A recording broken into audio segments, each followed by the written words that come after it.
Good morning, everyone. This is Mary Weber, and I am Travel Guru Girl, and I also run a women's travel club called Travel Girls on the Go. So, along with Glenda is our host when we do the women's trips. I wanted to talk to you about next year's trip to Italy, and that trip will take place on April the 4th to the 16th of 2025, and I'm going to break down into many little explanations about a trip. So if you've never been to Italy and you've always wanted to go, the trip that we are planning on doing is called Italian Mosaic. And Italian Mosaic will take care of all of the different parts of Italy. So if you never went back, you would have had an opportunity to see everything that you would need to see. You would fly from Edmonton and arrive in Rome first. And I would suggest going a day early because jet lag can be pretty hard on the body, and then you will feel very, very tired the first couple of days on the trip. So that would be my suggestion, is to go one day early and get into Rome, get comfortable in the hotel, have a little bit of rest, and the next day when everybody else is arriving, you'll be ready to go. So the thing about Rome is that the Romans were very influential during many, many years, thousands of years, because they were really the first travelers. They, as warriors, they took over many, many countries, but they also learned about different civilizations as they conquered them. So that's what makes Romans pretty special. They also had running water, they had roads. So they were very far ahead in terms of technology and ways to get around, and also learning about different people's heritages and adapting things that they liked to their liking.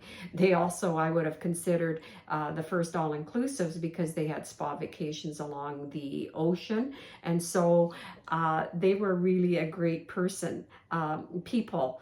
And I would strongly recommend spending, if you were to go back to Rome, to spend more time there, because they really were ahead of their time in many, many aspects. So in Rome, you will land, and on this trip you will have breakfast every day that's provided. Your luggage will be moved for you, so once you're done in a destination, you'll move on to the next one, and you'll get on a bus with a group of people and you'll go to the next destination. And with the luggage, they will transfer the luggage back and forth for you. So that's one thing, less thing to worry about. And you'll have breakfast daily, and there will be 5 3-course dinners included on this trip as well. So it's always nice to have dinners that are included. And then when you're on the road, there will be stops for lunch, and you'll be able to pick out the lunch that you want during the day. And they always have a place where they stop where there's lots of different choices. So you'll be able to taste lots of different food. And of course, in Italy, there's lots of great food. You'll never worry about being hungry. So during the trip to Rome, you will have the Vatican museums included. You will have the Sistine Chapel, St. Peter's Basilica, and the square where you'll get to go. And did you know that the Vatican has its own postal code? So you could actually send a postcard from the Vatican as well. So there is just really so much to see and do. So if you did arrive a day early, I would suggest taking the on-off bus. And but the most must-sees you will get a chance to see. So you'll get to see the Vatican, as I said. You'll get to see the Colosseum, and of course that's really famous. So again, in terms of activities, like, they love their entertainment, and of course, well, they had the Colosseum, and of course that was considered their games where they killed people. Had all kinds of ways to do it, to lions, etc. And that's where that occurred, in the Colosseum.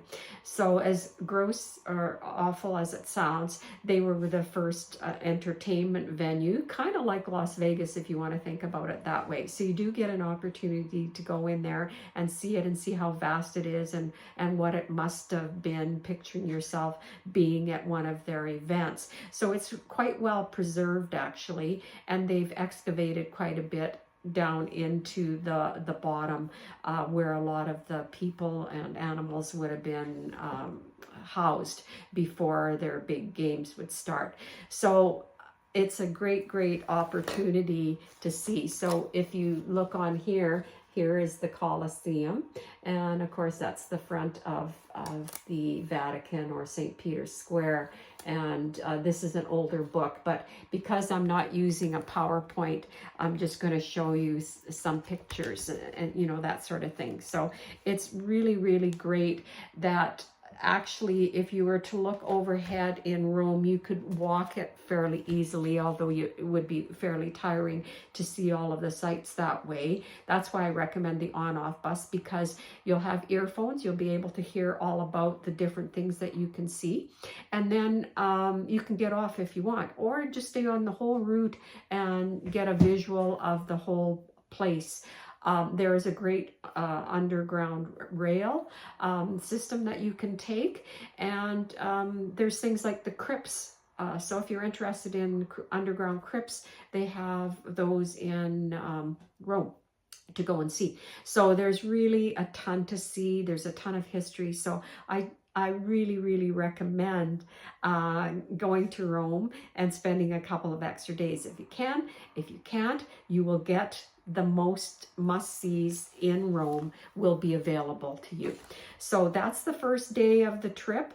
On the second day, you would be going, moving on to Pisa and Florence. So I wanted to concentrate on Rome a little bit more because it is so important to history and all of the different things that you could see. Of course, the food is fantastic in all of Italy, so you'll be in different parts of Italy. So they are have different ways that they do things actually in Italy as well. So you'll be able to have an opportunity to try all of those different things.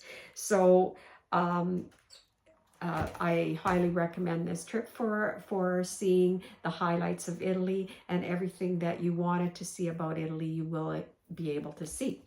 So next video, I'll be talking a bit more about Pisa and Florence.